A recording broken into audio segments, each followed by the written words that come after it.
हाँ जी, कैसे हैं आप सभी?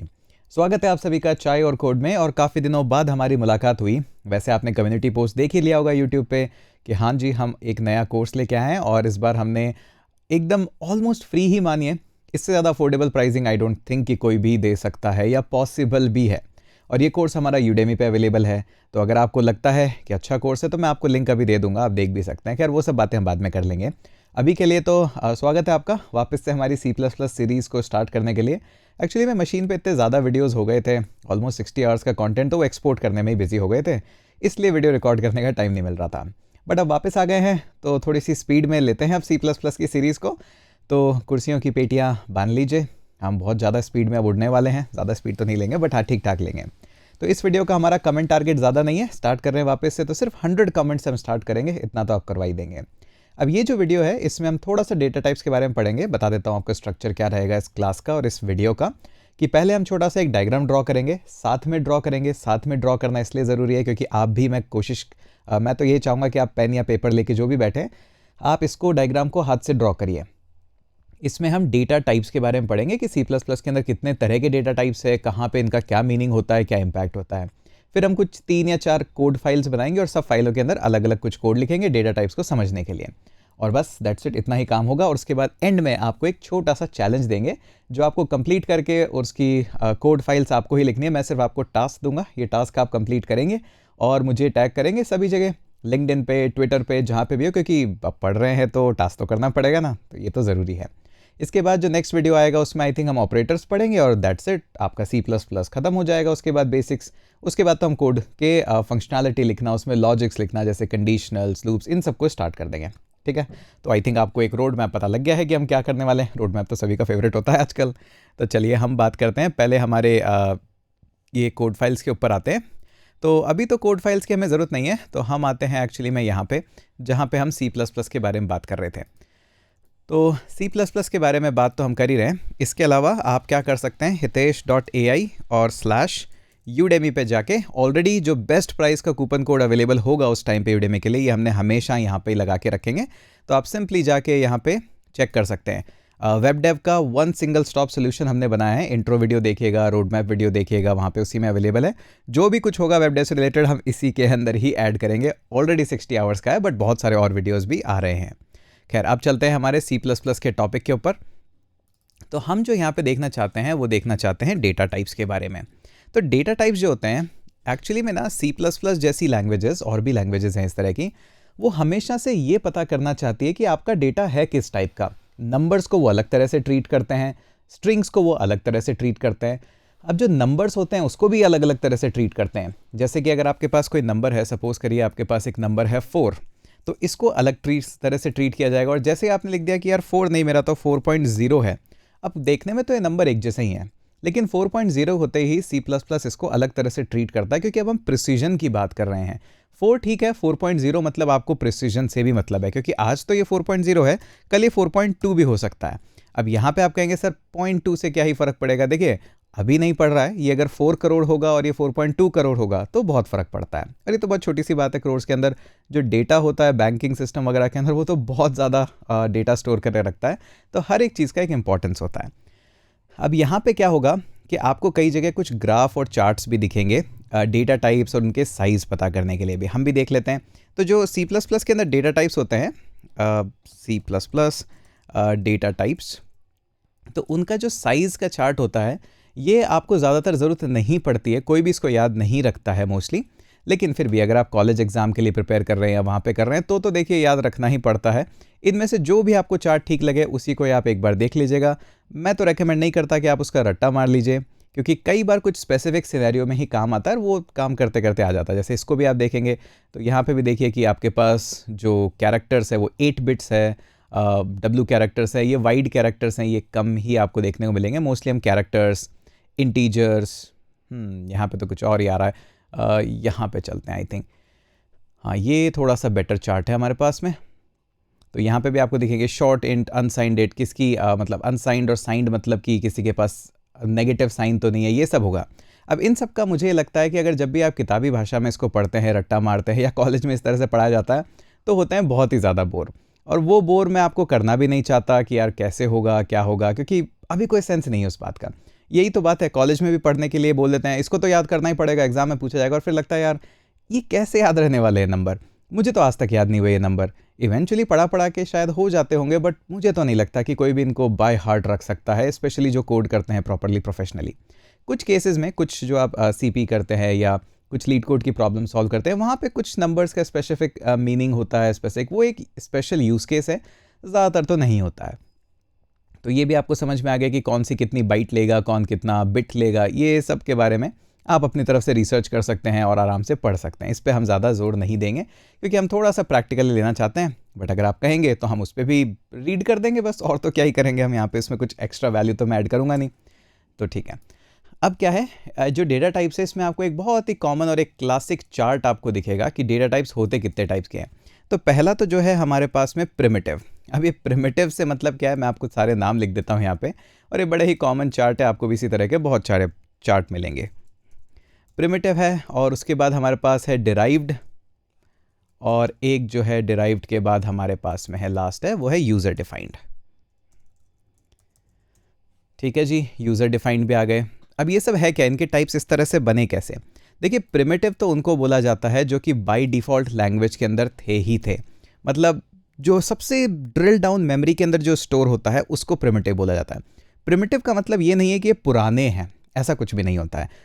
इनका मतलब ये है कि जो मेमोरी में स्टोर होगा, क्योंकि देखिए एरे भी एक काइंड ऑफ चीज़ है हमारे पास में जिसमें हम कलेक्शन ऑफ इंटीजर्स रखते हैं, लेकिन एंड ऑफ द डे जो एरे स्टोर हो रहा है वो हो तो इंटीजर्स में ही रहा है या फिर स्ट्रिंग्स में हो रहा है। तो सबसे जो बेसिक यूनिट है, उस बेसिक यूनिट को जो मेमोरी में स्टोर होती है उसको प्रिमिटिव बोला जाता है। लेकिन इन प्रिमिटिव्स के ऊपर ही कई बार हम और भी कुछ फंक्शनैलिटी ऐड करना चाहते हैं, कुछ फीचर्स देना चाहते हैं, उसको हम डिराइव्ड बोलते हैं। डिराइव्ड का मतलब ये कि होगा तो प्रिमिटिव ही, बट उसका थोड़ा सा एनहांस्ड रूप हमें दिखेगा। और उसके बाद फाइनली आते हैं हमारे पास में यूज़र डिफाइंड। यूज़र डिफाइंड का ये है कि आप अपनी तरफ से भी चीज़ें डिफाइन कर सकते हो। अब देखिए, प्रिमिटिव का मतलब तो हो गया सिंपली नेम, इंटीजर, बैलेंस, ये सब आप स्टोर कर रहे हो, लेकिन आप कभी कभार ऐसा डेटा स्ट्रक्चर भी चाहते हो जैसे कि एक फॉर्म हो गया। मैं हमेशा यही एग्जांपल देता हूँ और सभी को बोलता हूँ यही एग्जांपल ध्यान रखो। बैंक में जब आप अपना अकाउंट खुलवाते हो तो एक फॉर्म देते हो, उस फॉर्म में आप नाम लिखते हो, नाम की जगह अमाउंट कितना डालना है वो भी लिखते हो, तो पूरा फॉर्म भी तो एक स्ट्रक्चर ही है कि इस तरह से आपका डेटा बैंक रखेगा, तो उसी को बोलते हैं यूज़र डिफाइंड।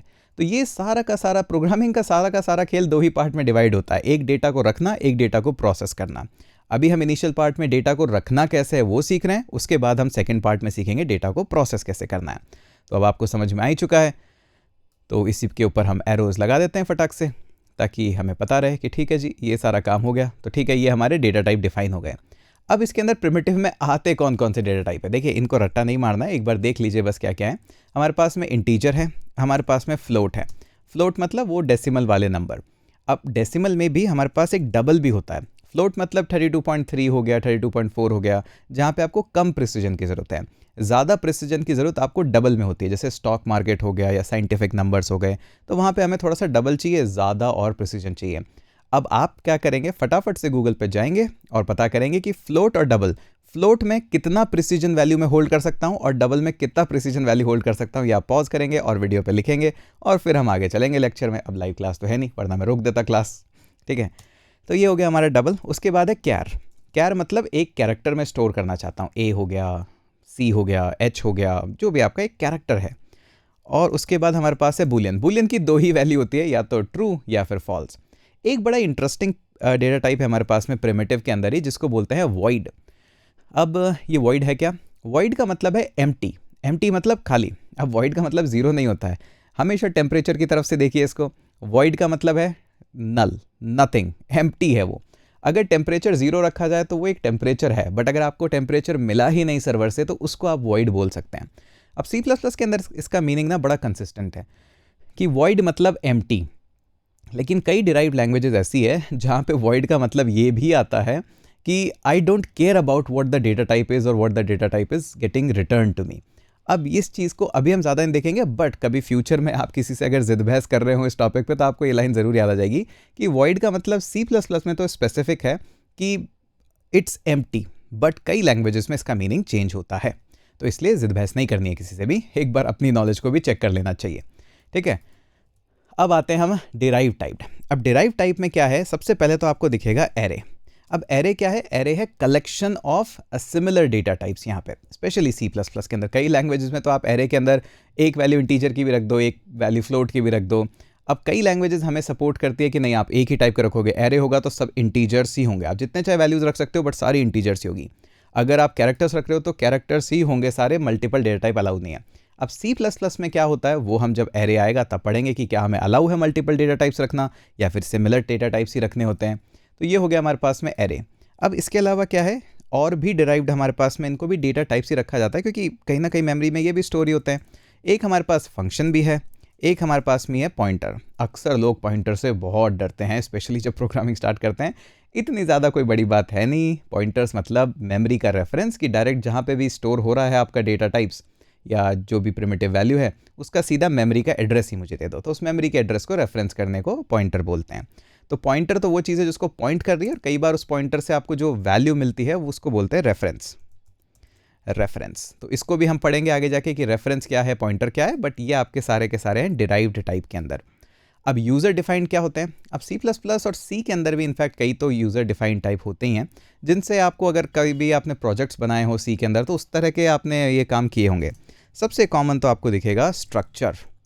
अब ये स्ट्रक्चर ना, स्ट्रक्चर ठीक लिखा है क्या, ठीक है लिखा है, स्ट्रक्चर है ऑलमोस्ट क्लासेस टाइप से लगते हैं आपको ये स्ट्रक्चर और यूनियन। जब हम इस पे आएंगे तब आराम से ऑब्वियस सी बात है और डिटेल में देखेंगे और पढ़ेंगे। अभी के लिए सिर्फ इनके नाम आप जान लीजिए, ज़्यादा आपको ज़रूरत नहीं है। यूनियन भी हमारे पास है, हमारे पास इनम भी है जो तो बहुत पॉपुलर है, स्पेशली टाइपस्क्रिप्ट वगैरह में भी बहुत यूज़ होते हैं ये इनम्स। तो हमारे पास क्योंकि सी प्लस प्लस है तो क्लास तो रहेंगे ही, हमारे पास ऑब्जेक्ट ओरिएंटेड तो सारा ही, और यहाँ पे हमारे पास एक टाइप डेफ भी होता है। इन सब के बारे में भी पढ़ेंगे, चिंता मत कीजिए। आपको अभी जो सिर्फ चिंता करनी है इस वीडियो के लिए, आपको सिर्फ और सिर्फ इनके बारे में चिंता करनी है। अब देखिए, कहते हैं ना ज़रूरत से ज़्यादा चिंता करते हैं तो अच्छी बात नहीं होती है। तो अभी अगर हम इन सभी पे चिंता करेंगे तो प्रॉब्लम होगी। अभी हमने सिर्फ इनको इनकैप्सुलेट कर दिया, सर्कलाइज्ड कर दिया है, तो हम सिर्फ integer, float, double, character, Boolean, void, इन्हीं के बारे में बात करेंगे, इन्हीं के 2-2, 3-3 एग्जाम्पल्स करेंगे और देखेंगे कि हाँ इतना भी डिफिकल्ट नहीं है, काम हो जाता है। ठीक है, तो आई थिंक ये तो आपको समझ में आ गया अभी कि किस तरह से ये होगा। आगे जैसे जैसे बढ़ेंगे और समझ में आ जाएगा। इन सब पे भी ऑलमोस्ट डेडिकेटेड क्लासेस होगी अपनी। तो अब हम चलते हैं हमारे कोड फाइल्स के ऊपर, क्योंकि कोड करने से क्या है, चीज़ें जल्दी समझ में आ जाती है, आसानी से समझ आ जाती है। एग्जाम्पल्स मिलते हैं डायरेक्टली तो पता लग जाता है कि हाँ क्या होगा। थोड़ा सा कोड ज़्यादा लिखना पड़ता है बट ठीक है, काम हो जाता है। यहाँ पे आते हैं हम 0 और इसको बोल देते हैं हम प्रिमिटिव्स। ये कोड फाइल भी मैं पुश कर दूंगा मेरे गिटहब पे, तो आप देख लीजिएगा, github.com/हितेश चौधरी आपको मिल जाएगा वहाँ पे। एक एक करके फाइल्स हम बनाते हैं, और फाइल का नाम मैं मेन यहाँ पे नहीं दूंगा क्योंकि मेन तो हमेशा एंट्री पॉइंट होती है उस पूरे सॉफ्टवेयर की। अभी हमें मल्टीपल फाइल्स चाहिए, सिर्फ फाइल के कोड स्निपेट से ही मतलब है, तो हम उस हिसाब से अपना काम करेंगे। तो अभी जो फाइलों के नाम देंगे वो सिर्फ इस हिसाब पे देंगे कि हम क्या करना चाह रहे हैं। तो बेस्ट सबसे पहले स्टार्ट करते हैं हम बेसिक अपने डेटा टाइप से। तो data.cpp नाम इसको दे देते हैं। ठीक है जी, data.cpp। अब हम क्या करना है, हमें सपोज करिए एक रेस्टोरेंट हम चला रहे हैं जहाँ पे हमारे पास मल्टीपल तरह की चाय है। अब चाय और कोड पे आए तो चाय तो होगी, तो किस तरह से ये प्रोग्राम लिखे जा सकते हैं और इसमें कैसे कैसे हम डेटा स्टोर कर सकते हैं, कैसे उनको प्रिंट करवा सकते हैं, बस एक बेसिक सा प्रोग्राम लिखेंगे, लेकिन मल्टीपल डेटा टाइप्स को हम यहाँ पे होल्ड करना चाहेंगे। तो कैसे स्टार्ट करें? अब देखिए, स्टार्ट करने के लिए सबसे पहला तो आपको शायद याद ही हो गया होगा कि हैश इंक्लूड और आईओ स्ट्रीम, इसको भी हमने बहुत अच्छे से डाइसेक्ट किया था, तो अब आपको आता ही होगा स्ट्रीम। ये लीजिए, तो आईओ स्ट्रीम हमारे पास आ चुकी है। हमें पता है कि नेम स्पेस भी चाहिए, वरना हर जगह फिर वो std::: लगाना पड़ेगा, वो मुझे बिल्कुल अच्छा नहीं लगता। तो हम यहाँ पे नेम स्पेस ले लेते हैं और स्टैंडर्ड नेम स्पेस की जो इनबिल्ट चीज़ें हैं वो दो। अभी इसी वीडियो के अंदर हम और भी फाइल्स को इंक्लूड कराएंगे। अभी सिर्फ आईओ स्ट्रीम है, आने वाले इसी वीडियो के अंदर हम और भी फाइल्स को इंक्लूड कराएंगे। अब हमने कहा इंट मेन, और ये लीजिए हमारा मेन, और ये लीजिए हमने फाइल बना दी। अब इंट मेन आपने कहा है, तो यहाँ पे ये जो इंटीजर है ये डिनोट कर रहा है कि ये फंक्शन जब एग्जीक्यूट होगा तो मुझे एक रिटर्न टाइप मिलेगा। कौन सा टाइप? देखिए इंट, ये तो हमने पढ़ लिया। अभी हमने देखा था कि इंट टाइप यहाँ पे ये है, यानी कि इंटीजर मिलना चाहिए। तो कोई ना कोई इंटीजर तो मिलना ही चाहिए कि ठीक है जी, ये लीजिए रिटर्न 0। तो अभी हमारे मेन की डेफिनेशन कंप्लीट है। अब क्या करना है कि आपको टी एक अपने पास इकट्ठी करनी है। अब टी कैसे बनेगी? सबसे पहले देखिए, एक इंटीजर डेटा टाइप लेते हैं, तो ये होगी हमारी टी लीव्स। तो जब भी चाय बनाते हैं हमें चाय पत्ती चाहिए होती है, और कितनी पत्तियाँ चाहिए एग्जैक्टली, ट्रेडिशनल चाय बना रहे हैं वो घर वाली चाय पत्ती नहीं है, तो हमें 50 पत्तियाँ करीब चाय की लगती है। ठीक है जी। उसके बाद आप एक सेमीकोलन ज़रूर दीजिएगा, C++ में सेमीकोलन ऑलमोस्ट सभी जगह इंपॉर्टेंट है। उसके बाद आपको पानी भी चाहिएगा, लेकिन पानी तो गर्म होना चाहिए ना, बॉयल होना चाहिए, ठीक है जी। कितना गर्म होना चाहिए, तो टेम्परेचर बताना पड़ेगा। तो यहाँ पे अगर मैं बोलता हूँ इंट और इसको बोलता हूँ टेम्परेचर, कितना टेम्परेचर होना चाहिए, या फिर और प्रिसाइजली लिखते हैं इसको वाटर टेम्परेचर, ये लीजिए। अब वाटर टेम्परेचर आपने कहा कि यार वाटर टेम्परेचर हमें चाहिए 85.5 डिग्रीज, ठीक है जी। अब प्रॉब्लम क्या है कि लिख तो सकते हैं, लेकिन क्या होगा, जैसे ही आपने कहा ना इंटीजर, तो ये बोलेगा आपने बोला इंटीजर यानी कि डेसिमल के बाद जो भी वैल्यू है मुझे तो उससे कोई मतलब ही नहीं है, मैं उसको अवॉइड कर दूंगा। तो अब मैंने तो कहा 80.55, बिल्कुल प्रिसाइज चाहिए ना, तो यहाँ पे इंटीजर काम नहीं करेगा, एरर कुछ नहीं आएगी, बट आपकी डेसिमल की बाद की वैल्यू इग्नोर कर दी जाएगी, क्योंकि आपने बताया ही ऐसे, हर चीज़ बतानी पड़ती है इसको। तो हम यहाँ पे क्या करते हैं, फ्लोट डेटा टाइप यूज़ कर लेते हैं कि यार मुझे प्रिसीजन से मतलब है, प्रिसीजन हमें चाहिए ही चाहिए। उसके बाद प्राइस भी चाहिए आपको। अब प्राइस के अंदर तो मुझे और प्रिसीजन चाहिए कि भाई ठीक है, और प्रिसीजन आना चाहिए। तो यहाँ पे हम क्या है, एक और डेटा टाइप यूज़ कर लेते हैं, डबल। ये तो आप मुझे बता ही चुके होंगे कमेंट सेक्शन में कि कौन कितने प्रिसीजन डेसिमल के बाद कितनी वैल्यूज़ पे प्रिसीजन पे ध्यान देता है। तो हम इसको लिखते हैं प्राइस ऑफ टी। अब यहाँ पे गौर से देखिएगा, मैं जो वेरिएबल्स के नाम लिख रहा हूँ ना, वो A B C ये मैं अवॉइड ही करता हूँ, टीचिंग टाइम भी अवॉइड करता हूँ, कभी कभार कर लेते हैं जल्दी में हो जब, बट मोस्टली मैं लोगों को ये बताना चाहता हूँ कि देखिए जब भी आप वेरिएबल का नाम दें, बड़ा सोच समझ के दें, उसी से आधी कहानी क्लियर हो जानी चाहिए कि क्या कर रहा है, ताकि एक्स्ट्रा कमेंट डालने की ज़रूरत ना पड़े। ऐसा नहीं करना पड़े कि हम यहाँ पे आ रहे हैं और फिर यहाँ पे सपोज करिए कुछ इस तरह से लिख रहे हैं, यहाँ पे कमेंट लिख रहे हैं और इसमें लिख रहे हैं this is water temperature to boil. ये पूरा का पूरा ना ख़राब काम ही लगता है मुझे कि यार आपने वेरिएबल का नाम इतना अच्छा नहीं दिया, ये कौन सा कमेंट का तरीका है, प्रोफेशनली तो कोई भी नहीं देता है। तो आप भी वेरिएबल्स के नाम अच्छे लिखिएगा। ओके, तो प्राइस ऑफ टी क्या है, सपोज करिए 299.99 है, और भी ज़्यादा प्रिसीजन में दे सकता था, बट ठीक है, ये हमारी चाय की प्राइस हो गई। अब चाय के अंदर ग्रेडिंग्स भी होती है, A क्वालिटी की चाय, B क्वालिटी की चाय, C क्वालिटी की चाय, हाँ जी ये भी होता है, अच्छे चाय के रेस्टोरेंट में होता है। तब सिर्फ एक नंबर देना है मुझे कि यार A हो सकता है, B हो सकता है, तो मतलब एक कैरेक्टर का ही कहानी है यहाँ पे। तो हम इसको कैर बोल देते हैं, कैर मतलब एक कैरेक्टर ही मैं आपको दूंगा। तो ये हमारे पास टी की ग्रेडिंग हो गई, तो ये लीजिए टी की ग्रेड। अब टी की ग्रेड में आप चाहें तो ए ऐसे भी लिख सकते हैं, वो भी ठीक है, कोई दिक्कत वाली बात नहीं है, चाहो तो ऐसे भी लिख सकते हो, बट मुद्दे की बात यह है कि वो एक ही कैरेक्टर होना चाहिए, ठीक है। तो एक कैरेक्टर हमारे पास हो गया। अब जब भी आप टी का ऑर्डर लोगे, उसका स्टेटस भी तो रहेगा कि अभी रेडी नहीं हुई है, या फिर रेडी टू सर्व है, या फिर फिनिश्ड है, जो भी कुछ ना कुछ तो रहेगा। बट अगर आपकी टी रेडी है, सपोज करिए इज़ रेडी मैं यहाँ पे लिखता हूँ, या फिर लिखते हैं इज़ टी रेडी, तो एक ही वैल्यू मुझे रखनी है कि या तो टी रेडी है या तो नहीं है। ऐसा आप वेबसाइट में भी करोगे, is logged in, is not logged in, तो ये भी आप काम करोगे। तो हम क्या करते हैं यहाँ पे आके, हाँ जी वापस आ गए, बाहर कोई शोर कर रहा था तो हमने सोचा 2 मिनट वीडियो पॉज ही कर देते हैं, ठीक है। तो हम थे यहाँ पे इज़ टी रेडी पे। अब ये एक स्टेटस है हमारे पास में, जो कि या तो हाँ हो सकती है, ना हो सकती है, क्योंकि टी तो या तो रेडी होगी या नहीं होगी। इसी तरह से आप यूज़ करेंगे is logged in, is signed up, user logged in है नहीं है, इस तरह के कई क्वेश्चंस हम अपने एप्लीकेशन में पूछते ही रहते हैं। तो यहाँ पे क्या करना पड़ेगा, उसके लिए एक स्पेशल डेटा टाइप हमें चाहिएगा। कौन सा डेटा टाइप यहाँ पे सबसे ज़्यादा फिट रहेगा, वो रहेगा हमारा बूलियन। उसको लिखते हो आप कीवर्ड बूल से। अब इसके अंदर जैसे ही आपने बूलियन लिखा, तो अब आपने बता दिया एडवांस में कि डेटा टाइप मेरे पास होगा बूलियन। तो यहाँ पे अगर आप वैल्यू लिखोगे 5 या कुछ भी इस तरह से, तो नहीं काम चलने वाला है। अब यहाँ पे हम इसको रन करके देखते हैं, क्योंकि अभी तो आप देख रहे हैं कोई प्रॉब्लम है ही नहीं कि ठीक है बूलियन के अंदर 5 आ गया तो आ सकता है। चलिए इसको रन करके देखते हैं, हम एक बार रन करते हैं इस कोड को यहाँ पे। अब इसने कहा एरर। सबसे पहली बात तो हमारी तरफ से एरर है, क्योंकि रिटर्न 0 पे नहीं है, ठीक है, ये तो ठीक है चल जाएगा। अब इसको मैं यहीं पर रन करवाता हूँ। अब हमने रन करा तो देखिए कोड एग्जिटेड, ये तो सारा काम हो गया। तो फिर ये लिखने की ज़रूरत ही कहाँ थी कि बूलियन आपके पास इज़ टी रेडी है, 5 है, आपने तो कहा इनकी बहुत ज़्यादा इंपॉर्टेंस होती है। हाँ जी इंपॉर्टेंस तो होती है। तो देखते हैं कि इसको एक बार प्रिंट करवा के कि बूलियन में जब आपने कहा या तो ट्रू ही आ सकता है या फॉल्स ही आ सकता है, तो जब मैंने 5 उसके अंदर ऐड कर दिया तो क्या इससे कोई गड़बड़ी नहीं हुई, इससे कोई प्रॉब्लम हुई नहीं। देखते हैं एक बार सी आउट करके कि क्या हमारे पास यहाँ पर मामला है। तो अभी मुझे वेरिएबल को प्रिंट कराना है, तो मैं यहाँ पे बोलूँगा इज़ टी रेडी, ये मैंने एज इट इज़ प्रिंट करवा दिया। अब उसके बाद आप चाहो तो एंड लाइन भी कर सकते हो यहाँ पे। तो चलिए एंड लाइन हमने ये किया और दिया सेमीकोलन। अब देखते हैं कि क्या मेरे पास आउटपुट आता है अगर मैं इस टी रेडी को प्रिंट करता हूँ तो, क्योंकि पहले ये भी तो जानना ज़रूरी है कि क्या क्या प्रॉब्लम आ रही है, क्या क्या प्रॉब्लम नहीं आ रही है। तो यहाँ पे देखिए जो प्रिंट हो रहा है वो वैल्यू प्रिंट हो रही है 1। 1 क्यों प्रिंट हो रही है? क्योंकि देखिए आपने जैसे ही डेटा टाइप बोला बूलियन, इसका मतलब है या तो वैल्यू ट्रू होगी या वैल्यू फॉल्स होगी। अधिकतर प्रोग्रामिंग लैंग्वेजेस किसी भी वैल्यू को ट्रू इक्विवेलेंट भी मानती है और फॉल्स इक्विवेलेंट भी मानती है। जैसे कोई भी अगर आपने इंटीजर दिया तो इसने कहा कि यार आप शायद ट्रू ही लिखना चाहते थे, तो इसलिए मैं इसको ट्रू मान लूंगा, और behind the scene value false की होती है 0 और ट्रू की वैल्यू 1। यह ऐसी वैल्यू होती नहीं है, इसको कंसीडर किया जाता है। तो ये जानना भी बहुत ज़रूरी है कि जब हम गलत टाइप की डेटा टाइप देते हैं तब उसका इम्पैक्ट क्या आता है, रिजल्ट क्या आता है। अच्छा तो जान लिया। प्रॉब्लम तो ये है ना कि खराब जानना है, क्योंकि डिबगिंग में सबसे टाइम लगेगा। अगर मैंने ये वैल्यू 0 दे दी होती तो क्या मेरे पास रिजल्ट आता, ये जानना भी बहुत ज़्यादा ज़रूरी है।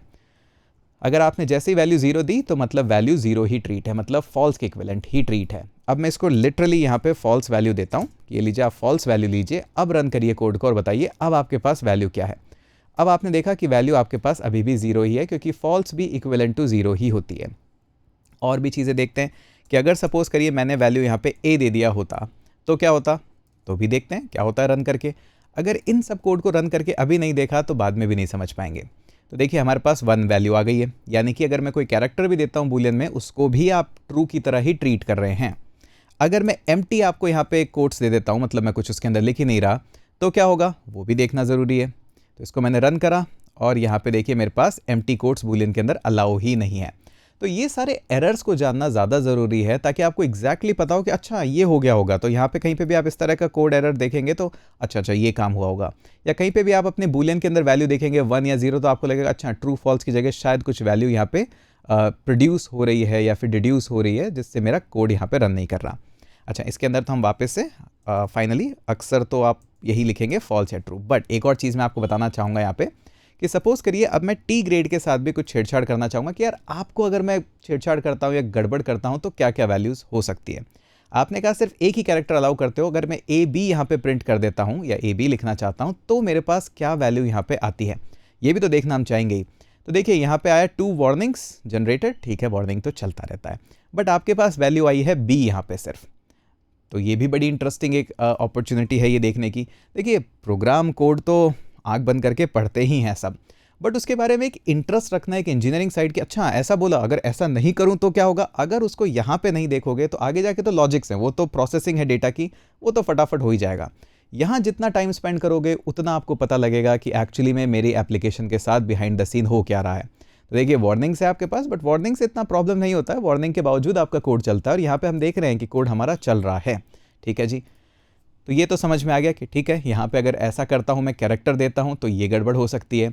अगर मैं यहाँ पे डबल के पास 9 के बाद 2 वैल्यूज़ तो है, तो यहाँ पे 3 4 5 6 7 8 9 10 वैल्यू यहाँ पे देता हूँ, तो क्या मेरे पास price of tea as it is print होता है? कहाँ तक मेरे पास प्रिसीजन वैल्यू आती है? क्या उस प्रिसीजन को मेंटेन किया जाता है? ये क्वेश्चंस आपके मन में आने चाहिए और आपको करके देखना चाहिए सब।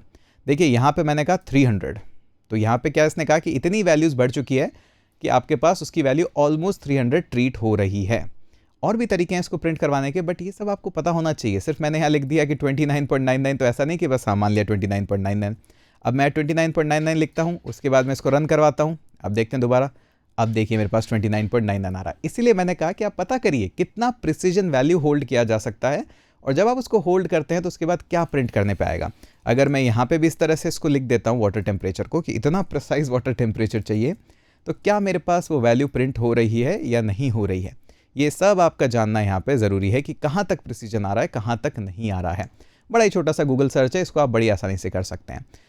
तो ये थी हमारी कुछ बात इंटीजर डेटा टाइप पे। और जो मेन मुद्दे की बात मैं आपको बताना चाहता था कि ठीक है मैंने आपको बता दिया डेटा टाइप्स होते हैं, इसके अंदर ये वैल्यू डालती है, बट आप देखिए कि वो वैल्यू नहीं डालता हूँ मैं तो क्या होता है। That is engineering. ये तो प्रोग्रामिंग है, ये तो पढ़ ही लेंगे, उससे तो कोई बड़ी बात है नहीं। अब हम आपको नेक्स्ट लेके चलते हैं हमारे थोड़े से डेटा टाइप मॉडिफायर्स पे। ये भी बड़ा इंटरेस्टिंग टॉपिक है, यहाँ पे हम साइंड, अनसाइंड, शॉर्ट, लॉन्ग ये सब पढ़ते हैं। तो डेटा टाइप्स के अंदर स्पेशली आपके जो इंटीजर्स हैं या नंबर्स बोल दीजिए, इंटीजर्स भी बोल सकते हो, नंबर्स है, वहाँ पे ना साइंड, अनसाइंड, कहाँ नेगेटिव वैल्यूज़ लिखना अलाउ है, कहाँ नहीं अलाउ है, ये भी बड़ा प्रिसाइज होता है C++ में। तो उस पर भी चलते हैं, वो भी कर लेते हैं, कौन सी बड़ी बात है। तो नई फाइल एक बनाते हैं, modifier.cpp। ओके, बेसिक काम हमारा सेम ही रहेगा। तो यहाँ पे अगर आप आ चुके हैं इतना, तो आप चाहे तो इसको कॉपी पेस्ट भी कर सकते हैं, क्योंकि अब तो टाइम बचाएंगे ना। आप थोड़ी ना बार बार ये सब लिखते ही रहेंगे। ये लीजिए बॉयलर प्लेट रेडी, चाहता तो 2 मिनट और स्पेंड कर सकते थे, बट मॉडिफाई करते हैं कि अब कितना टी का हमारे पास पैक आएगा, कैसे आएगा, क्या वैल्यूज़ आएगी। तो देखिए सबसे पहले तो मुझे क्या चाहिए, एक इंटीजर चाहिए और मैं बोलूँगा स्मॉल टी पैक। अब ये जो स्मॉल टी पैक है कि कोई भी टीज़ ले रहा है तो उसमें 100 चाय उसके पास आनी चाहिए। अब लेकिन ऐसा भी तो हो सकता है कि कोई हमारे पास -100 दे दे, कि अब -100 की चाय तो आप किसी को दे नहीं सकते ना, कि उसमें मान लीजिए चाय पत्ती है तो -100 कैसे हो सकती है। तो कैसे मैं प्रिसीजन यहाँ पे रखूँ या कंट्रोल रखूँ इस डेटा पे, ताकि कोई भी नेगेटिव वैल्यू ना दे पाए। अभी दे पा रहा है क्या, देख लेते हैं अभी दे पा रहा है कि नहीं, क्योंकि मेरे कहने से विश्वास करना या किसी के भी कहने से विश्वास करना, करके देखिए तब मज़ा आएगा। तो हमारे पास में स्मॉल टी पैक आया और हमने कहा कि इसको एंडल भी दे दीजिए, मतलब लाइन एंड भी दे दीजिए, और ये लीजिए। चलिए अब इसको रन करते हैं और प्रिंट करके देखते हैं कि स्मॉल टी पैक के अंदर हमारे पास कितनी चाय है। रन कराइए कोड को, तो इसने कहा जी आपके पास तो 100 चाय की यूनिट्स हैं। मैंने कहा क्या मेरे पास -100 की भी चाय यूनिट हो सकती है क्या, जो कि देखा जाए तो regular day to day life में तो नहीं होनी चाहिए, पर है आपके पास में। तो यहाँ पे हमें C++ कुछ सिग्नेचर्स का ऑप्शन देता है कि आप क्या अलाउ कर सकते हो, क्या नहीं कर सकते। अगर मैं यहाँ पे देता हूँ आपको अनसाइंड, मतलब कि अनसाइंड का सिंपल सा मतलब है अब नेगेटिव वैल्यूज अलाउ नहीं होगी, सिर्फ और सिर्फ पॉजिटिव इंटीजर्स ही होंगे। साइंड मतलब साइन अलाउ है, नेगेटिव का पॉजिटिव का साइन अलाउ है। अनसाइंड मतलब आपकी कैपेबिलिटी ही मैंने स्ट्रिप ऑफ कर दी है ताकि आप साइंड एलिमेंट्स नहीं ले पाओ। रन करके देखते हैं जी इसको भी, क्या मामला आता है हमारे पास में। तो हमने कहा अरे रे रे रे ये क्या आ गया, ये तो बड़ा प्रॉब्लम वाला काम है, ये तो मैंने कभी रखी नहीं वैल्यू। यहाँ पे एक प्रिसाइज बात ये आती है हमारे पास में कि जब आपकी वैल्यूज़ इस तरह से ऑडली बिहेव करेगी तो यहाँ पे हमेशा कुछ अलग वैल्यूज़ आती है। इसको दोबारा रन करेंगे ना, बड़ी इंटरेस्टिंग वैल्यू आएगी। अभी देखिए 4294 ये आ रही है वैल्यू, इसको दोबारा रन करते हैं। अब हमारे पास में 429 मतलब सेम ही वैल्यू है लगभग, बट थोड़ी सी देर बाद भी आप देखेंगे तो इसकी वैल्यू चेंज जाएगी, क्योंकि इसको बोलते हैं गार्बेज वैल्यू। क्योंकि जो भी आप ये मेमोरी और ये सब डिफाइन कर रहे थे उसके अंदर बाय डिफ़ॉल्ट ऐसा नहीं कि उसको हटा के उसके अंदर 0 रख दिया गया, क्योंकि मेमोरी में कुछ ना कुछ तो रखा ही था। अब उस मेमोरी के अंदर हो सकता है कोई नंबर हो सकता है कोई और वैल्यू, तो कुछ ना कुछ बाय डिफ़ॉल्ट वहाँ पे गार्बेज वैल्यूज़ होती है। गार्बेज वैल्यूज़ का कॉन्सेप्ट बड़ा इंटरेस्टिंग है, स्पेशली ये लैंग्वेजेस जो है C++ यही आपको एक्सपोजर देती है लैंग्वेजेस का। तो अब आप हमेशा मेमोरी से थोड़ा सा डरेंगे कि यार मेमोरी के अंदर कुछ भी हो सकता है बाय डिफ़ॉल्ट।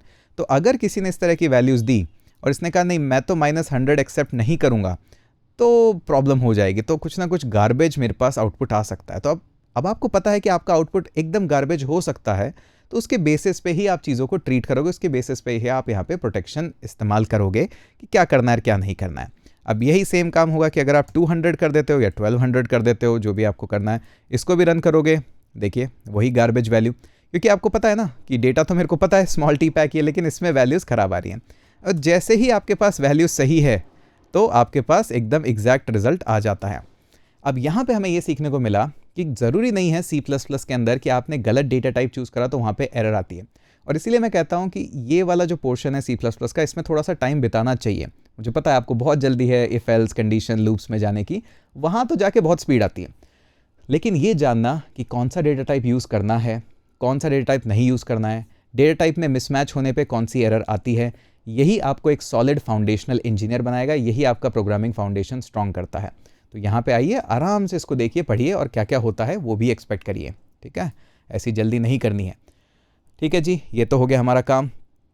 अब मान लीजिए आपके पास एक लार्ज टी स्टोरेज का पूरा कोई कंटेनर है या कुछ है, तो वहाँ पे भी आप काम करते हैं। तो आपने कहा यार लॉन्ग ही यूज़ कर लेते हैं।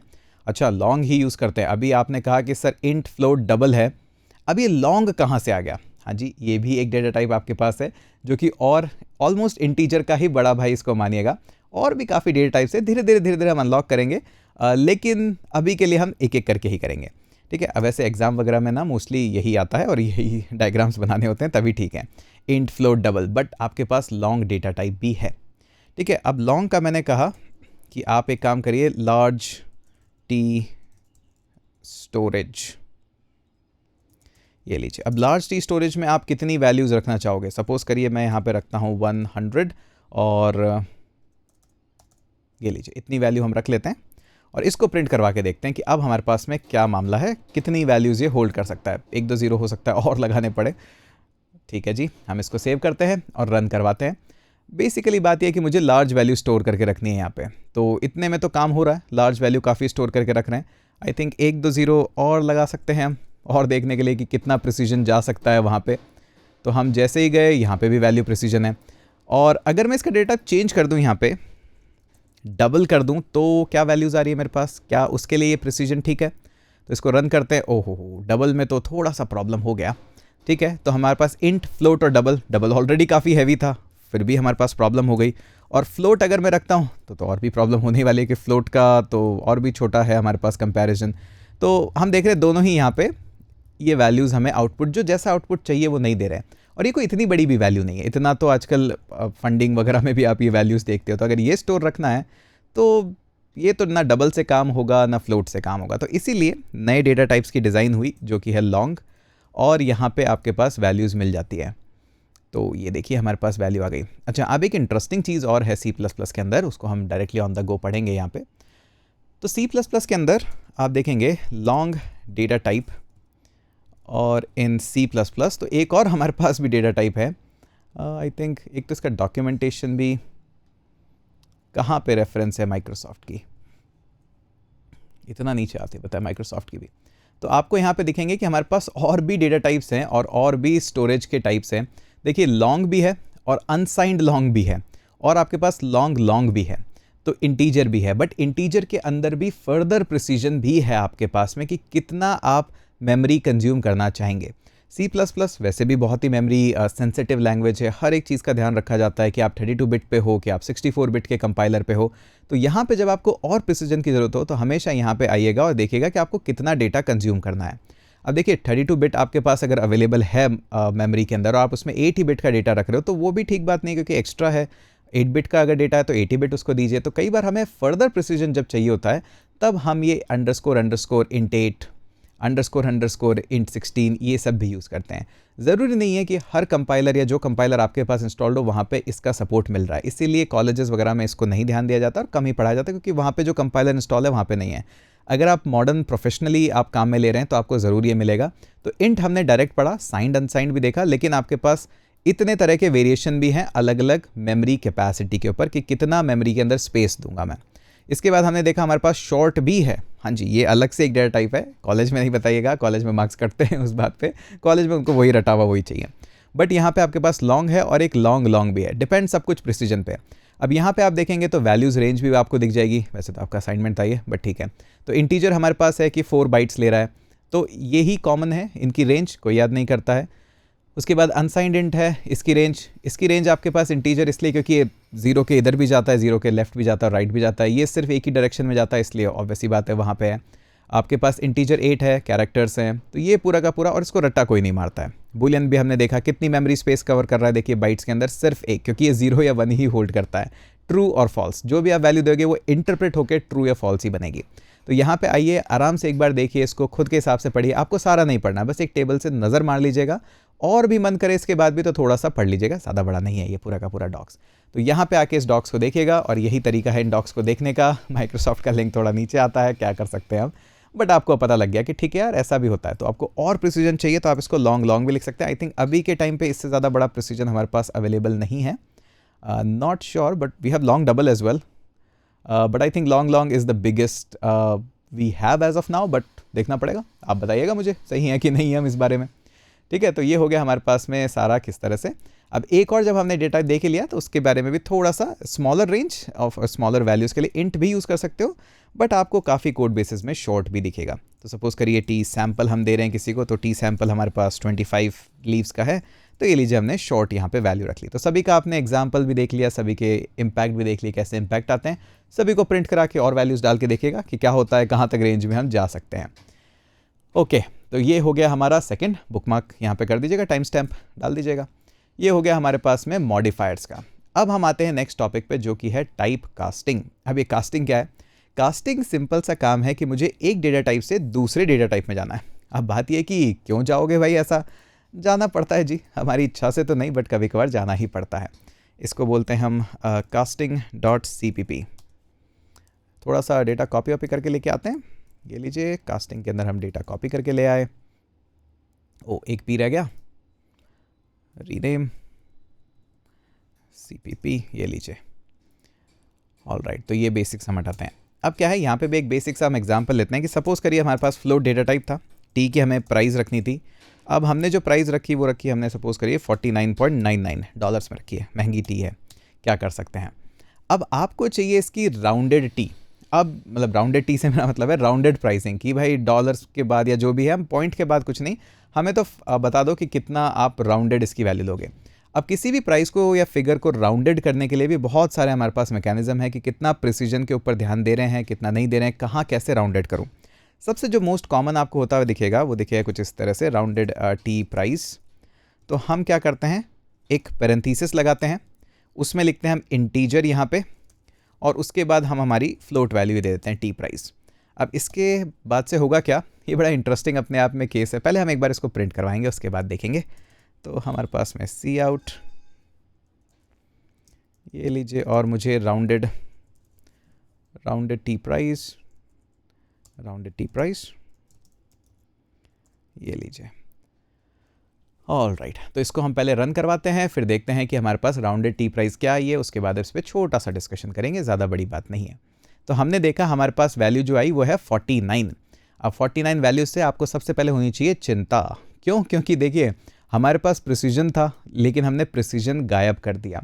अब ये एक्सप्लिसिटली किया है, अपने आप नहीं हुआ। एक्सप्लिसिट का मतलब जानबूझ के किया गया है। मुझे डेसिमल के बाद की वैल्यू की इतनी चिंता नहीं है। सपोज टेम्परेचर है, टेम्परेचर के बाद 0.1 इतना खास मैटर नहीं कर रहा मेरे लिए शायद। तो मैं यहाँ पे एक्सप्लिसिटली बोल रहा हूँ कि जो भी वैल्यू है आप इंटीजर पे स्टोर करिएगा, लेकिन मुझे पता है कि ये जो टी प्राइस है ये वैल्यू फ्लोट के अंदर है या डबल के अंदर है। तो यहाँ पे जो भी आप यहाँ पैरेंथेसिस के अंदर वैल्यू देंगे ये इसमें अपने आप कन्वर्ट हो जाएगा। बेस्ट अटैक होता है कि कन्वर्ट कर लें। अब आपने अगर वैल्यू ही यहाँ पे कुछ और दे रखी है, बूलियन दे रखी है, तो ये ट्राई करेगा जितना हो पाएगा। इस तरह से आप किसी में भी जिसमें चाहे आप कन्वर्ट करके देख सकते हैं। अब जैसे इंटीजर तो हो गया, अब सपोज करिए मैं अगर इसको शॉर्ट में लिखता कि मुझे शॉर्ट में कन्वर्ट करिए, अब प्रॉब्लम क्या आएगी देखिए, आपको आई थिंक गेस हो जानी चाहिए प्रॉब्लम, होपफुली, क्योंकि हमारे पास बहुत मिसमैच है यहाँ पे। देखिए इसने कहा 49 ही है, बट आपने इसको शॉर्ट में कन्वर्ट तो कर दिया, बट स्टोर तो आप इसको इंटीजर में ही कर रहे हो, तो प्रॉब्लम तो है। तो इस तरह के मिसमैचेस काफ़ी होते हैं, तो थोड़ा सा ध्यान से कोड करेंगे, ज़्यादा कोई बड़ी बात नहीं है, बट इनका थोड़ा सा ध्यान रखिए, ऐसी कॉमन मिस्टेक्स हो जाती है। अच्छा, अब क्या करना है हमें, सपोज़ करिए एक छोटा सा एग्जांपल और लेते हैं कि हमारे पास एक इंटीजर है जिसकी है टी क्वांटिटी। ये लीजिए टी क्वांटिटी कितनी चाय बोलेंगे, 2 चाय बोल दीजिए। उसके बाद हमने कहा कि हमें अब टोटल प्राइस कैलकुलेट करनी है, टोटल प्राइस। अब टोटल प्राइस कैसे होगी, हमारे पास टी की प्राइस भी होगी और क्वांटिटी भी होगी, दोनों मल्टीप्लाई होनी चाहिए। तो T price multiply by T quantity, ये तो मल्टीप्लाई आप कर देंगे, लेकिन जो फाइनल डेटा टाइप आएगा टोटल प्राइस, उसका भी तो कोई डेटा टाइप होना चाहिए ताकि हमें पता लगे, क्योंकि राउंडेड प्राइस से तो मल्टीप्लाई नहीं करा है। अगर यहाँ पे मैं इंटीजर लिख देता हूँ तो स्टोर तो कर देगा, लेकिन प्रिसीजन चला जाएगा वहाँ पे। यही मेरा एकमात्र उद्देश्य इस फाइल के अंदर आपको ये समझाना कि प्रिसीजन कभी कभार इंपॉर्टेंट होता है, हर बार इंपॉर्टेंट हो ज़रूरी नहीं, बट अधिकतर होता है। तो देखिए प्रिसीजन चला गया, हमारे पास मल्टीप्लाई हुआ। इसकी जगह अगर आप कोई और डेटा टाइप यूज़ करते हैं, सपोज करिए डबल, तो वहाँ पे हमारे पास प्रिसीजन रहता। तो बस यही सबसे बड़ी कहानी है पूरी की पूरी। डबल, मैं राउंडेड टी प्राइस ही प्रिंट कर रहा हूँ अभी भी, तो मुझे तो टोटल प्राइस प्रिंट करना चाहिए था। तो ये लीजिए total price, all right, run करते हैं इसको। तो ये देखिए अभी हमारे पास प्रिसीजन है, और अगर हम इसको इंट में कर देते तो हो तो जाता, कोई बड़ी बात नहीं है, बट थोड़ा नुकसान हो जाता है। अभी देखिए नुकसान हो गया 99 और यहाँ पे 99.98, तो $1 का लगभग नुकसान आपने कर लिया। तो ऐसा नुकसान ना करें। तो ये हो गया हमारा बेसिक्स। ओके, अब आई थिंक 1 या 2 टॉपिक और हम देखेंगे, उसके बाद फिर मैं आपको असाइनमेंट दे दूंगा। बड़ा छोटा सा टॉपिक है नेक्स्ट वाला भी। हम स्ट्रिंग्स के बारे में थोड़ा देखेंगे, बड़ा इंटरेस्टिंग है ये वाला, इसमें आपको बहुत मज़ा आएगा। हम एक नई फाइल लेते हैं, इसको बोलते हैं mystring.cpp। ये लीजिए, अब यहाँ पे भी हम यही पेस्ट है अभी तक, कॉपी करते हैं इसको और इसको पेस्ट कर देते हैं, बेसिक सारा हटाते हैं। अब क्या है यहाँ पे इंटरेस्टिंग चीज़ क्या है कि देखिए मुझे स्ट्रिंग्स के बारे में भी देखना है, क्योंकि अभी तक आपने जो बताया वो तो ग्रेड देना सिखाया है। चाय का नाम भी तो होता है, मसाला चाय वगैरह, अगर वो नाम ही नहीं दे पाया तो फिर काम कैसे होगा। बात तो सही है आपकी। और आपने बताया कि अगर ABC कुछ भी मैं यहाँ लिखता हूँ तो लास्ट वैल्यू तो निकाल लेता है, बाकी वैल्यू होती नहीं। बिल्कुल सही बात है आपकी, ऐसे तो कैसे काम चलेगा, तो हमें चाहिए। अब C++ के अंदर आपको ना, जैसे आपने इंक्लूड करा IO स्ट्रीम, इनपुट आउटपुट के स्ट्रीम्स को कंट्रोल करना, वैसे ही आप और भी चीज़ें भी इंक्लूड कर सकते हैं, और कुछ तो बहुत ही फेमस है इनमें से। तो एक सबसे फेमस जो है वो है हमारे पास में स्ट्रिंग, हाँ जी, इस तरह से आप स्ट्रिंग्स को भी ला सकते हैं। अब C++ के अंदर जो भी स्ट्रिंग की कैपेबिलिटीज़ हैं उनको आप डायरेक्ट यूज़ कर सकते हैं और ये आपको इंपोर्ट करता है एक स्पेशल डेटा टाइप। हाँ जी, तो जैसे अभी हम इंट ले रहे थे वैसे अब आप स्ट्रिंग ले सकते हो। और क्यों ले सकते हो? क्योंकि आपने ऊपर उसको इंक्लूड कर लिया है। अब इसको मैं बोलता हूँ कि अगर सपोज़ करिए मेरी फेवरेट टी है यहाँ पे, फेवरेट टी, तो मुझे चाहिए लेमन टी। तो क्या आउटपुट हमारे पास में आएगा? ज़्यादा कुछ बड़ा काम है नहीं, बड़ा ही बेसिक सा है, सी आउट, और इसको हम बोल देते हैं फेवरेट टी। ये लीजिए। और ये सारे कोड ना आप भी लिखिए, क्योंकि जब तक लिखेंगे नहीं, वो टाइपिंग की प्रैक्टिस नहीं होगी। तो वो टाइपिंग की प्रैक्टिस नहीं, वो कोड लिखने की प्रैक्टिस है। जब भी कोड लिखते हैं कहीं एल छूट गया, कहीं स्पेस एक्स्ट्रा आ गया, तो जब तक लिखेंगे नहीं ना तो वो कोड नहीं आपको समझ में आएगा। इसको भी रन करके देखते हैं क्या आता है हमारे पास में। तो ये फेवरेट टी हमारे पास लेमन टी आ गया। अगर ये नहीं होता तो आपके पास एक ही है ऑप्शन कि आप इसको कैर लिख देते हैं। अब अगर आप कैर लिखते तो ये ऑलरेडी आपको देखिए इतनी प्रॉब्लम्स दे रहा है कि अरे ये वैल्यू में आपने क्या लिख दिया, ऐसे क्या कर दिया तो ये तो प्रॉब्लम देगा। तो स्ट्रिंग भी इतना कुछ बड़ा नहीं है, स्ट्रिंग बस इंपोर्ट करिए, उसके बाद आराम से यूज़ करिए, कोई इतनी बड़ी काम ही नहीं है स्ट्रिंग के अंदर। अच्छा, जब आप स्ट्रिंग को इस तरह से यूज़ करते हैं ना, तो आपके पास और भी चीज़ें हैं जो आप इसमें कर सकते हैं, उसको भी आप देखिएगा। जैसे सपोज़ करिए एक और स्ट्रिंग लेता हूँ और इसको मैं बोलता हूँ डिस्क्रिप्शन भी चाहिए मुझे इस टी का।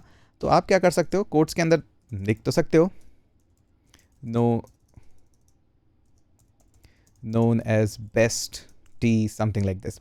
लेकिन अब क्या करते हैं, अब इस बेस्ट को मुझे कोट्स के अंदर लिखना है। अब बेस्ट को कोट्स में तो कैसे लिखूं? ये इस तरह से करूंगा तो प्रॉब्लम हो जाएगी, क्योंकि कहाँ से कोट स्टार्ट हो रहा है कहाँ से एंड हो रहा है ये भी नहीं पता। तो इन चीज़ों के लिए ना आपके पास एक एस्केप कैरेक्टर नाम की एक चीज़ आती है। अब एस्केप कैरेक्टर है क्या? कुछ भी नहीं है जी, ये जो स्लैश आप लगाते हो ना, यही आपका एस्केप कैरेक्टर है।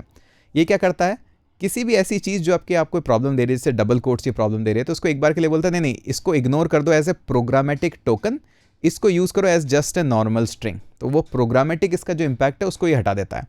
तो ये लीजिए, ये हमने बैकस्लैश दे दिया। अब इसी तरह से हमारे पास में ये भी हो सकता था कि सपोज करें यहीं पे आप सेमीकोलन दे देते, तो अभी तो प्रॉब्लम नहीं हुई, बट हो सकता है कुछ केसेस पे हो जाए। तो जैसा प्रॉब्लम कभी पे भी हो जाए तो बैकस्लैश लगा दीजिए, तो वो उसका मीनिंग हटा देता है। कई बार जैसे आप पाथ दे रहे हैं, जैसे मान लीजिए आपके पास है कि slash user slash C slash something, तो वहाँ पे भी कई बार प्रॉब्लम हो जाती है। तो ऐसी प्रॉब्लम हो कभी भी कि भाई स्लैशेस से प्रॉब्लम हो रही है हमारे पाथ में, तो फटाफट जाके स्लैश लगा दीजिए, बस हो जाएगा आपका काम। तो बड़ी इंटरेस्टिंग चीज़ है ये एस्केप कैरेक्टर। अभी तो हम इसको हटा देते हैं और इसको प्रिंट करते हैं कि वैल्यू क्या है। तो ये लीजिए, अब मैं चाहता हूँ कि इस डिस्क्रिप्शन को भी हम प्रिंट करेंगे। ठीक है जी, डिस्क्रिप्शन भी प्रिंट कर देते हैं। तो हम क्या करते हैं, इसके बाद ही फेवरेट टी, और उसके बाद यहाँ पे हम ये लीजिए डिस्क्रिप्शन, और ये लीजिए। अब कैसे हमारा काम होगा वो भी हम देख लेते हैं। ये लीजिए, प्रिंट करके देखते हैं क्या वैल्यूज़ आती है और क्या क्या प्रॉब्लम आती है। तो इसने बोला lemon tea known as best tea, गड़बड़ हो गई है। तो यहाँ पे एक लाइन ब्रेक आना चाहिए था। अब लाइन ब्रेक के लिए भी आपके पास ये जो एस्केप कैरेक्टर है, इसके पास एस्केप सीक्वेंस भी होते हैं, इनकी भी लिस्ट आपको देते हैं अभी। तो एस्केप सीक्वेंस क्या होते हैं, कुछ स्पेशल सिंबल होते हैं, स्लैश से ही स्टार्ट होंगे लेकिन उसके स्पेशल सिंबल होते हैं। जैसे फॉर एग्जांपल लेमन टी के बाद अगर मैंने लिख दिया एक स्लैश एन, तो स्लैश एन का मतलब है न्यू लाइन, ऑटोमेटिकली इसके बाद एक न्यू लाइन एंड कर दो। वही जो सेम एंडल करता है वही काम है इसका भी। तो आपने यहाँ पे इसको रन किया, रन करके देखते हैं इसको।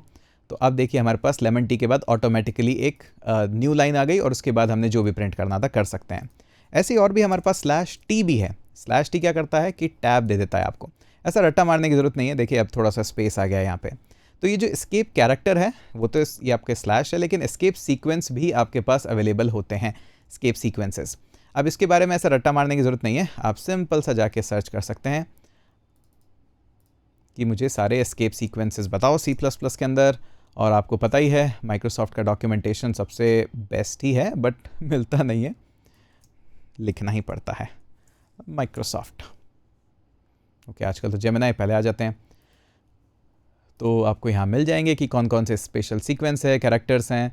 अब ऐसा नहीं है कि आप बैठ के देखिए सभी का रट्टा मारिए, क्योंकि ये तो बहुत ज़्यादा कैरेक्टर लिटरल्स भी दे देता है आपको। हमें तो सीक्वेंस ही चाहिए थे। I think not the best result, escape sequences. हाँ जी, ये वाला ही है जो हम ढूंढ रहे थे। अब किसी का भी रट्टा नहीं मारना है। अब स्लैश ए से बेल अलर्ट आता है, नहीं चाहिए, बैक स्पेस चाहिए, फॉर्म फीड चाहिए, न्यू लाइन चाहिए, स्लैश एन हमने देखा ही। कोई भी इसका रट्टा नहीं मारता है। एक दो चीज़ें याद होती है सभी को कि जैसे मैं स्लैश के बाद कोट लगाता हूँ तो वो एक्चुअली में कोट प्रिंट होता है, डबल कोट में भी यूज़ कर सकता हूँ, बैक स्लैश में भी लगा सकता हूँ, और ये वाले तो कभी कभार ही आप देखेंगे, मोस्टली आप स्लैश एन स्लैश टी। तो बस इतना ही काम है इनका। अभी के लिए इतना ही हम यहाँ पे देखेंगे कि हमारे पास एस्केप सीक्वेंस इस तरह से होते हैं। अब जब इतना काम कर लिया है तो देखिए एक काम हम छोटा सा और कर ही लेते हैं, यूज़र से इनपुट लेना भी देख लेते हैं, क्योंकि अक्सर हर प्रोग्राम में यही बोलते हैं कि ऐसा प्रोग्राम बनाओ कि वो पूछे फेवरेट कलर क्या है, आप कलर बताओ और प्रिंट करेगी your favourite colour is this. तो बड़ा ही बेसिक प्रोग्राम है, ये तो बनाएंगे ही हम, और उसके बाद आपको असाइनमेंट भी देंगे। तो हम क्या करते हैं, इसको कॉपी कर लेते हैं पूरे को और एक नई फाइल बनाते हैं। इसका नाम देते हैं यूज़र इनपुट डॉट cpp। अब यूज़र से इनपुट कैसे लेना है, देखिए स्ट्रिंग तो मैं रखूँगा क्योंकि स्ट्रिंग तो काफ़ी जगह यूज़ करनी है। तो हम यूज़र से एक छोटा सा इनपुट ले लेते हैं कि आप बताइए कि आपके पास इनपुट लेने के कई तरीके हैं वैसे। तो हम एक नया ही प्रोग्राम बनाते हैं और यूज़र से पूछेंगे कि आपकी फेवरेट टी क्या है। तो सबसे पहले तो मैं लिखूँगा स्ट्रिंग और इसको बोलूँगा मैं यूज़र टी। अब यूज़र टी बोलते ही मैं इसको यहाँ पे सेमीकोलन दे दूंगा। मुझे इसके अंदर डिफ़ॉल्ट वैल्यू कुछ भी नहीं रखनी है, क्योंकि वैल्यू मैं फर्स्ट टाइम ही जो यूज़र देगा वो रखूँगा। तो ज़रूरी नहीं कि हमेशा इक्वल टू लगा के कुछ ना कुछ लिखना ही है, आप इस तरह से भी कर सकते हो। यूज़र से ही क्वांटिटी पूछूंगा, ऑर्डर लेना है यूज़र से कि कितनी चाय पीनी है, तो उसके अंदर भी इसी तरह से चाहिए। तो हम क्या बोलते हैं, यूज़र क्वांटिटी भी आप ही दोगे। तो मेरे पास 2 variable at the top declared है, जैसे आप वैल्यूज़ दोगे मैं उसके अंदर ये वैल्यूज़ ऐड कर दूंगा। तो सबसे पहले यूज़र को एक मैसेज भी तो देना पड़ेगा कि मैं पूछ क्या रहा हूँ उससे। तो एक सी आउट करके हम मैसेज दे देते हैं यूज़र को और उसको बोल देते हैं सीधा कि व्हाट वुड यू लाइक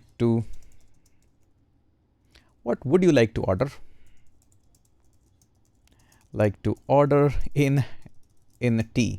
ठीक है जी। अब हम क्या करते हैं, ये तो हमने दे ही दिया, एक स्लैश एन भी देते हैं ताकि यूज़र नई लाइन पे अपने आप पहुंच जाए। जब सीख ही गए हैं ये सारे काम तो कर ही लेते हैं थोड़ा सा। ठीक है, अब यूज़र मेरे को इनपुट देगा। अब यूज़र से इनपुट लेना कैसे है, यूज़र से इनपुट लेने के लिए आपके पास बहुत सारे तरीके हैं, उनमें से एक मेथड है गेट लाइन। तो हम यूज़र से इनपुट ले लेंगे इस मेथड को यूज़ करके। अब ये मेथड ना 2 आपसे पैरामीटर लेता है, यानी कि 2 इनपुट आपसे लेता है। पहला तो कि आपको क्या करना है, तो हम बोलेंगे इससे सी इन, मतलब यूज़र से इनपुट लो। अब ये देखिए, आप देख रहा है सी इन यहाँ से कहाँ से आया, आईओ स्ट्रीम से। तो आईओ स्ट्रीम ही आपको ये अवेलेबल करवा रहा है कि यूज़र से इस तरह से आप इनपुट लो। और भी तरीके हैं। ये इनपुट लेने के बाद मैं यूज़र से कहाँ पे इस इनपुट को स्टोर करवाना चाहूँगा, मेरे पास वेरिएबल है उसमें स्टोर करा दूंगा। तो यूज़र टी नाम का मेरे पास वेरिएबल है, हम यहाँ पे स्टोर करा लेंगे, ये लीजिए। अब दूसरी चीज़, यूज़र से क्वांटिटी भी पूछनी पड़ेगी, तो कमेंट लिख देते हैं आस्क फॉर क्वांटिटी। देखा, थोड़ा सा हमारे पास हो गया कि यहाँ पे हम क्या कर रहे हैं, यहाँ पे हम ऑर्डर पूछ रहे हैं कौन सी टी लोगे, यहाँ पे हम पूछ रहे हैं क्वांटिटी क्या है। तो हम लेंगे यहाँ पे सी आउट और यूज़र से बोलते हैं कि क्या क्वांटिटी आप लेना चाहोगे। तो पूछ लेते हैं हाउ मैनी कप्स। ओके, और भी हम इसको थोड़ा सा और एडवांस कर सकते हैं, हाउ मैनी कप्स ऑफ, क्योंकि अब वेरिएबल में तो स्टोर हो ही गया है, तो इसको यहाँ पे हम वेरिएबल को भी प्रिंट करवा सकते हैं, user tea would you like to have. देखा, थोड़ा सा स्टाइलिश हो गया प्रोग्राम। यहाँ पे भी चाहो तो आप स्लैश एन कर सकते हो, थोड़ा सा स्पेस दे देते हैं, ये लीजिए। अब आपने सी आउट दे दिया, यूज़र को एक मैसेज हो गया, उसको पता है कि आप कौन सी टी के बारे में पूछ रहे हो। अब ज़रूरी नहीं कि हमेशा गेट लाइन ही यूज़ हो, आप चाहो तो डायरेक्टली सी इन से भी इनपुट ले सकते हो। अब सी इन जब आप यूज़ करते हो ना डायरेक्टली, तो क्या होता है, आपके जो एरोज़ के हैं ना वो साइन चेंज जाते हैं, क्योंकि जब आप सी आउट करते हैं तो मतलब ये वाला स्ट्रिंग आउटपुट में भेज दो। अब सी इन के अंदर क्या है कि ये वाला इनपुट आपके पास आएगा, तो सी इन से इनपुट आपके पास आता है। ये इनपुट भेजना कहाँ है, कहीं तो भेजोगे ना, मेमोरी के अंदर स्टोर कराओगे। तो हमारे पास टी क्वांटिटी ऑलरेडी है, वहाँ पे हम इसको स्टोर करा देंगे। और फाइनली हम यूज़र को एक मैसेज दे सकते हैं, ऑर्डर दे सकते हैं, जैसा भी। अभी के लिए तो मैं सिर्फ सी आउट कर देता हूँ, प्रिंट करवा देते हैं सी आउट और टी क्वांटिटी, और एक और सी आउट करा देते हैं। ये मैसेज आप और अच्छे से प्रिसाइज कर देना। और ये हो गया हमारा यूज़र टी, ये लीजिए। ओके, तो हमने एरोज गलत लगा दिए। ठीक है, तो ये लीजिए। तो हो गया हमारा काम, छोटा सा एक प्रोग्राम बना दिया, यूज़र से भी इनपुट ले लिया, सारा काम भी कर लिया बड़े अच्छे से। अब रन भी तो कराते हैं, देखते हैं तो सही कितनी एरर्स आई है। तो इसको रन कराते हैं। अब ये पूछ रहा है what would you like to order in tea. हम तो यहाँ पे लेमन टी ही ऑर्डर करना चाहेंगे। अब प्रॉब्लम क्या है, अब इसको मैं यहाँ पे टाइप कर रहा हूँ, मैं यहाँ पे टाइप नहीं कर पा रहा हूँ। हाँ जी, ये थोड़ा सा एक इशू आ जाता है, क्योंकि ये स्पेशली VS कोड का इशू है, क्योंकि इसको रन कराने के लिए ना मुझे ये यूज़र इनपुट रन करवाना है। अब ये यूज़र इनपुट इस तरह से रन है, अभी देखिए तो थोड़ा सा कई बार इशू आते हैं। ज़्यादा कोई बड़ी बात नहीं है, इसको भी हम फिक्स कर देते हैं, कोई बड़ा इशू नहीं है। अब जो इशू है ना वो एक्चुअली में ये है कि आप ये कोड फाइल्स का इशू है एक्चुअली में। चलिए आपको बताते हैं क्या है। हम क्या है कि यहाँ से आउटपुट प्रिंट कर रहे हैं, तो जितना भी वीएस कोड के अंदर बाय डिफ़ॉल्ट होता है ये इस तरह से, ये कोड फाइल्स को रन करने के लिए होता है। आप इससे इनपुट नहीं ले सकते क्योंकि जो software end of the day बना है वो सॉफ्टवेयर अलग एग्जीक्यूशन में जाता है। अब देखिए अलग अलग डिबगिंग कंसोल, अगर आप कुछ माइक्रोसॉफ्ट के और अच्छे टूल्स यूज़ कर रहे हैं तो वहाँ पे आप डायरेक्टली ये कर सकते हैं, लेकिन हम क्या करेंगे, रन कोड कर रहे हैं अभी तक, तो एक बार तो इसको स्टॉप कर देते हैं क्योंकि अभी हमने रन कोड करा। अब मैं बोलता हूँ रन C++ फाइल, इसको रन करते हैं। अब आप देखेंगे आप अपना जो भी आप यूज़ करना चाहते हो, मैं फर्स्ट वाला ही यूज़ कर लेता हूँ। तो अब यहाँ पे शो एरर्स वगैरह इस तरह के भी देखेंगे, ये एक्सपेक्टेड नहीं था मुझे, बट ठीक है, हम इसको अबॉर्ट कर देते हैं अभी के लिए क्योंकि इतना बड़ा कुछ काम ही नहीं है, इसको छोड़ते हैं, हम इसको डायरेक्टली रन कर लेते हैं। ठीक है, सब कुछ स्क्रैच हमारे पास। देखिए जैसे ही आपने यूज़र इनपुट .cpp करा और इस फाइल को आप रन करेंगे तो रन कोड करते ही आपके पास एक और नई फाइल बन जाती है यूज़र इनपुट, जिसका कोई एक्सटेंशन नहीं है। हम चाहते हैं इस फाइल को रन करना। अब आप इसको यहाँ से क्लोज कर सकते हैं और सीधा ओपन कर सकते हैं अपना टर्मिनल। जैसे ही टर्मिनल ओपन करेंगे डायरेक्टली हम यूज़र इनपुट को एग्जीक्यूट कर देंगे। अगर आपके पास .exe है तो आप भी आप डायरेक्ट कर सकते हो, अगर इस तरह की फाइल है तो भी आप डायरेक्ट कर सकते हो। सबसे पहले हम जाते हैं 02 फोल्डर के अंदर और यहाँ पे आपको ls करके फाइल दिख जाएगी। आपको क्या करना है, डॉट स्लैश मतलब इसको एग्जीक्यूट कर दो सीधे। ये एक लिनक्स का बड़ा ही फेमस तरीका है फाइल्स को एग्जीक्यूट करने के लिए, और उसके पास एग्जीक्यूटिव परमिशंस होती है C++ के आउटपुट में। जैसे ही आप इसको आउटपुट को एग्जीक्यूट करोगे, अब ये पूछ रहा है what would you like to order in tea, तो मैं ऑर्डर करना चाहूँगा लेमन टी। कितनी क्वांटिटी चाहिए, 2 कप तो ठीक है, 2 कप तो चलता है। तो इसने बोला 2 लेमन टी, तो वो हमने स्लैश एन वगैरह नहीं लगाए थे, इसलिए इसने टी क्वांटिटी पहले दिया, उसके बाद यूज़र दिया। तो यही तरीका है आपके इनपुट लेने का, बट कभी कभार ये आउटपुट कंसोल में नहीं आता है, तो कोई बड़ी बात नहीं है, हम टर्मिनल से चला लेंगे। अधिकतर तो फाइल्स को भी एग्जीक्यूट कराना होता है, तो इसी तरह से देना होता है कि C++ का पूरा पाथ दो, फिर फाइल का नाम दो, फिर लिखो -o आउटपुट देने के लिए, बहुत बड़ा होता है। बट अभी के लिए हम छोटे में काम कर रहे हैं इसलिए हो जाता है, तो कोई ऐसी बड़ी बात नहीं है, ये भी काम हम कर ही लेते हैं। तो ये काम तो हो चुका हमारा। अब आपके लिए देते हैं छोटा सा एक असाइनमेंट, ज़्यादा बड़ा असाइनमेंट नहीं है, ऑलरेडी मैंने लिख रखा है। स्क्रीनशॉट ले लीजिएगा आराम से एक एक करके असाइनमेंट का। अच्छा, हम इसको यहाँ पे देखते हैं, ज़्यादा बेटर लगेगा। ज़्यादा कुछ बड़ा काम नहीं है, आप देखिएगा आराम से। तो चैलेंज 1 है आपके पास में कि tea information display, right a program that declare variables to store the type of tea, its price and its rating, use the data effective and print them in a formatted output using the escape sequence. तो यही आपको करना है। अब I think इसके अलावा कोई hint नहीं दिया जाएगा आपको, बड़ा ही बेसिक सा प्रोग्राम है। 2-3 वेरिएबल्स डिक्लेयर करने हैं, उनको प्रॉपर्ली आउटपुट में लिखना है। दैट्स फर्स्ट, आपका ये काम है। दूसरा है modified tea price, creating a program where user input से base price of the tea, user से इनपुट लेना है, वो बेस प्राइस आपको देगा। Use type casting to increase the price by 10%। ये कैसे करोगे, यही आपका है कि आपने एक यूज़र से वेरिएबल लिया, उसका नंबर्स में आपके पास आया, अब आपने उसको 10% से इंक्रीज़ करा, वो भी टाइप कास्टिंग करके। मतलब उसने बोला कि टी का प्राइस है 100 रुपये, अब आपको पता है कि आपको इसको 10% से बढ़ाना है, तो मल्टीप्लाई कैसे करोगे, वो सब बड़ा ही बेसिक सा मैथ्स है यार, इतना बड़ा तो हाई फाई थोड़ी ना पूछ लिया है। तो आपको 110 रुपये उसकी प्राइस करनी है, तो 10% बढ़ा दीजिए। And display the rounded price, new price using explicit casting, मतलब आपको ही कास्ट करना है, वो तो इंटीजर में देगा, आपको उसको डबल में या किसी और में लेना है। ठीक है, बड़ा इंटरेस्टिंग प्रोग्राम है। और थर्ड चैलेंज है favourite tea input, write a program that takes user favourite tea as input using getline से ही करना है आपको। And also ask how many cups of tea they want using the cin, display the result in a fun message. तो आधा काम तो मैंने आपका कर दिया ये वाला, बट अब बाकी का काम आपको करना है। तो ये आपके असाइनमेंट्स हैं, इनको फटाफट से कोड करिएगा, स्क्रीनशॉट वगैरह लेके मुझे भेजिएगा कि किस तरह से आपने इसको सॉल्व करा। डिस्कॉर्ड में भी शेयर करिएगा, बाकी जहाँ आपका मन करे वहाँ पे शेयर करिएगा। तो आई थिंक काफ़ी इंटरेस्टिंग प्रोग्राम रहा हमारा, ऑलमोस्ट 1 घंटे का रहा, लेकिन अभी हमें डेटा टाइप्स में काफ़ी कॉन्फिडेंस है, टाइप कास्टिंग में भी है, एस्केप सीक्वेंस में भी है, यूज़र से भी इनपुट लेना आ गया, काफ़ी काम तो हमें आ चुका है। तो बस यही था आपका डेटा टाइप के बारे में जर्नी। हमने ऑफिशियल डॉक्यूमेंटेशन से भी पढ़ लिया, लॉन्ग शॉर्ट जितना भी था हमने डायरेक्टली पढ़ लिया है, और कुछ ज़रूरत पड़ेगी तो हम और ऑन द गो पढ़ लेंगे। ठीक है, तो चलिए मिलते हैं आपसे अगले वीडियो के अंदर।